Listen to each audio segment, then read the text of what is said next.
Welcome back to the Mookie Chilson channel, and you are looking live at a Garfield phone and some baseball cards.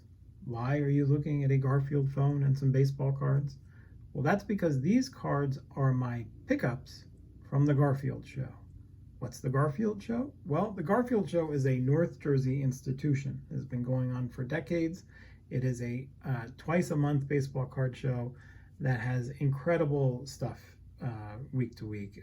It's got new dealers all the time. It's got veteran dealers there all the time. It's got lots and lots of awesome vintage stuff that I love to take a look at every time I go. It's where I got my Jackie Robinson rookie card a few months ago. It is just one of my favorite things and totally scratches the itch of needing to get to a card show on a routine basis. And so while Garfield does not like Mondays, I love Sundays at the Garfield show. And so these cards are my pickups. So now there was a new dealer there this week. He had a great dollar box, a bunch of cards there for the offering that I went through, and I picked all these out. These are 24 different cards that I ended up offering him $20 for, and he said yes. And I want you to go through them with me and let me know what you think and see how we did here. So here is the start here. We got some Nolan Ryans. We got an 84 Ryan, 83, and another 83.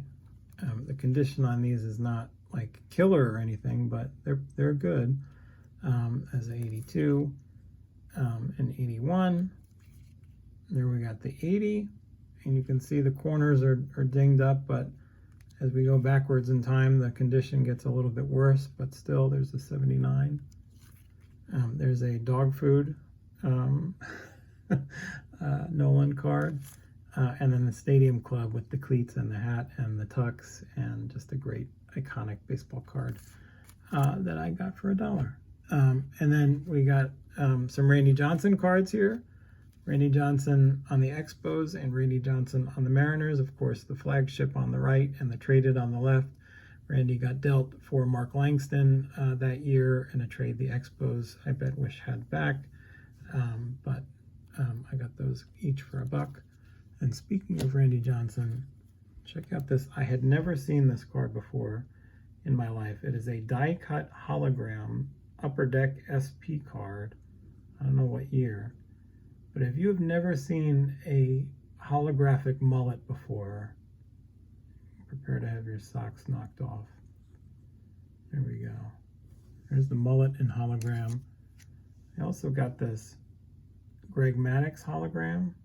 And Greg Maddux, as it turns out, goes from stone-faced Maddux to smiling Maddux and back. So we have the birth of a smile on Greg Maddox's face. I also got Met Killer Chipper Jones, not Andrew Jones. And this guy, Rocket. So that was cool. I also, because I'm a degenerate Jacob deGrom collector who cannot stop himself from picking up deGrom cards when he sees them for $1, this is a chrome version of a Baseball's Finest that I will add to my deGrom box. And I'm a degenerate 1986 Topps baseball card collector. I love the color matching here for Roberto Clemente, even though it's a modern card of an iconic legend. I needed to get this one for $1, and I'm happy I did. So that's the middle pile. I'll put these back here. And this guy had a bunch of Griffeys too. Thanks to Shane Shoebox Legends, I learned what the Members' Choice card was for Stadium Club, and I saw this. I know it's not a high pop. It's still a high pop card, but I still liked it. I'd never seen this card before. This is called Ball Street. So maybe somebody has seen this before. Ball Street cards. It's Ken Griffey Jr. doing some kind of, it looks like he needs a scoliosis check or something, but I thought it was a funny image, and I've never seen a Ball Street card before, so now I'm the proud owner of one. And then we got the food editions here. And here's a Sausage Griffey card. Anytime you can get a Jimmy Dean Ken Griffey Jr. card, I think you should. Here is I don't know what kind of card this is. This is a checklist card for Some set I had never seen before. It's Willie Mays being interviewed at Shea Stadium by Herb Score. I don't know what or why this is happening. I assume it's 1973 that it's going on. I can't imagine what they're recording into the microphone there, but now actually I can imagine what they're talking about. Well, and that's another video in itself. So there you have that. This is my first ever Don Mossi card. It's him in a Detroit Tigers uniform. Of course, the great Cleveland Indians pitcher, who is Scott Reindeer Studios has turned me on to these Mossi cards, and I'm now a part of his Don Mossi fan club. I love that you got one Mossi looking this way and one Mossi looking that way. It's like the dogs in that Goodfellas painting. But so welcome home, Don Mossi. And then I got this card. And so this is Eddie Waitkus. And everybody who has spent any time collecting vintage cards probably knows the story of Eddie Waitkus and how he was the man who was shot in a hotel room by a deranged woman that helped inspire the backstory of the National Robert Redford movie from the 80s that was just one of the best baseball movies of all time. Eddie Waitkus is the guy that Robert Redford is fashioned after. And on the back of Eddie Waitkus cards, incredibly, it chronicles Eddie Waitkus's trajectory from getting shot to returning to the field to succeeding, and there's a bunch of different cards describing it. But this card, the 1955 Bowman version of the card, asks Eddie Waitkus to recount the story for himself, because on the back of the card, they ask the players to describe their biggest thrill in baseball. And when I read this card, I couldn't believe it, because Eddie Waitkus's biggest thrill in baseball had to do with that natural situation. In 1949, I was shot by a deranged girl.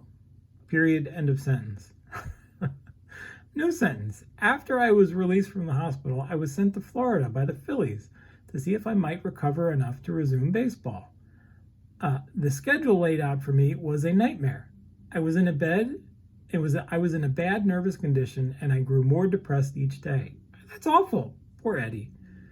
Then I met a girl who knew a lot about human nature, who had faith in me.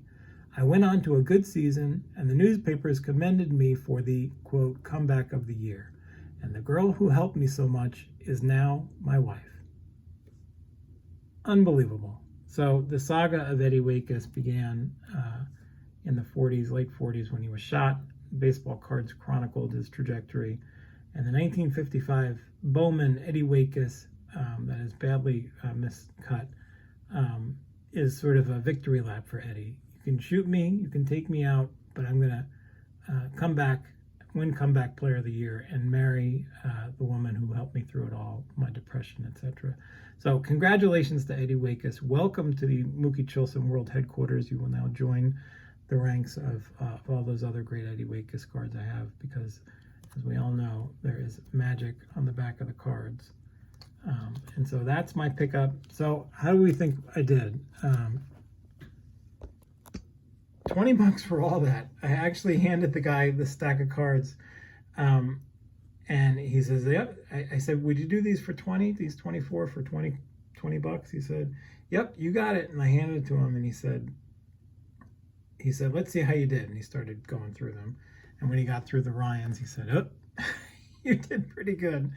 And I think I did. I think I did pretty good. So, but let me know how you think I did. I'd be interested to know. And so that is our first inaugural pickups episode from the Garfield show. Thank you for watching. I appreciate your time. And I hope you have a great weekend, and come see me in Garfield. Thank you.